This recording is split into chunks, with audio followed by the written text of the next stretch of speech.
Clear summer skies don't usually yield rolling thunder, but in northeast Tennessee, it happens twice a year. That's when NASCAR comes to town and 160,000 race fans converge on Bristol Motor Speedway, making the track itself the third largest city in the state.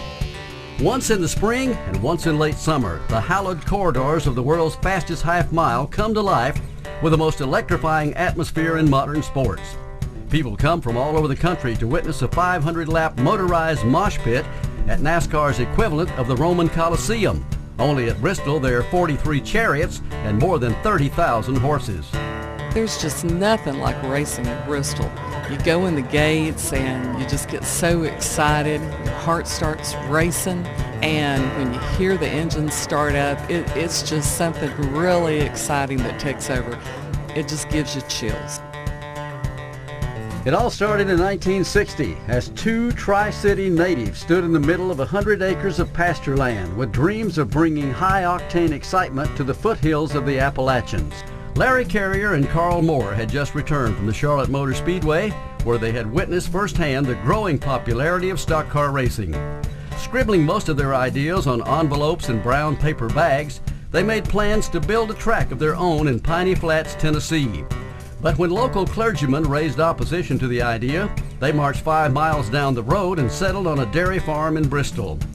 The men chose not to emulate Charlotte's 1.5-mile track size, but they opted instead for a smaller, more intimate design, one reminiscent of the old school bull rings where the racing is often intense and furious and always up close and personal.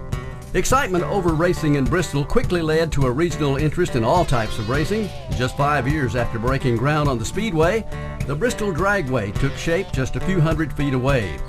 Together, the venues became a favorite destination for horsepower enthusiasts and a source of inspiration for every aspiring young driver across the nation. You know, I never was what you'd call a race fan. I took my kid over to Rockingham one time and it was okay, but then we went to BMS. Man, that place blew us away. The size, the crowd, the excitement, I mean, you can taste it when you walk in the place. Well, let's just say my whole family are BMS fans now. We'll always come back to Bristol. When it was built, the Speedway held less than 20,000 people, but despite the continuous additions of extra grandstands and luxury suites over the past 40 years, the track size just couldn't grow as fast as its popularity.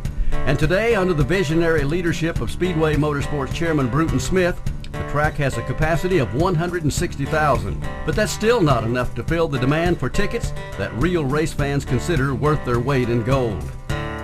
Going to a race at Bristol is almost undescribable. You're driving up 11E and you're headed toward the track and you start to see it appear over the horizon there, and then all of a sudden you see the cars and the trucks all parked along the side of the road and more people, and you get closer to the track, and you know it's a whole festival atmosphere. It's something you just can't describe.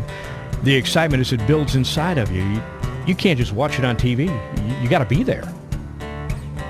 With its high banks and twin pit roads, the Speedway breeds racing that is loud, fast, and action-packed. And fans come in multitudes to see their favorite drivers in a fearless quest for the checkered flag. Bristol's no-holds-barred style fuels the emotions of drivers and fans alike and always leads to spectacular finishes. There's a lot of classic battles at Bristol Motor Speedway, but Terry Labonte and Dale Earnhardt had a couple of the best. Back in '95, Earnhardt hit Labonte as they were coming across the finish line. Labonte hit the wall, ended up putting his car in victory lane, but it had the whole front end was just smashed on it. And then, of course, just a few years later in '99, Earnhardt was following Labonte closely. Next to the last lap, he hits Labonte, puts him in the wall, but this time Earnhardt goes on around the track. He takes the win. Gosh, about everybody in that house was booing Dale Earnhardt. It was hard to believe. But you know, that was Earnhardt's last Bristol win, and that's a memory I'll hold on to forever. Today, fans from all over the country come to see the knockdown, drag-out, fight-to-the-finish 500s at Bristol, where spectacular wrecks evolve in a split second and driver friendships dissolve even faster, where teams can be skyrocketed into racing stardom or sent home in a pile of sheet metal, and where legends are made and bragging rights are sealed. You know, time stops when you walk through the gates at Bristol, and for the next 4 hours you feel like a part of something huge. Your eyes are glued to those steep banks and your nerves are wound tighter than an 800 horsepower engine at 9,000 RPMs. This is dog-eat-dog racing, the way it used to be. Heck, the way it ought to be.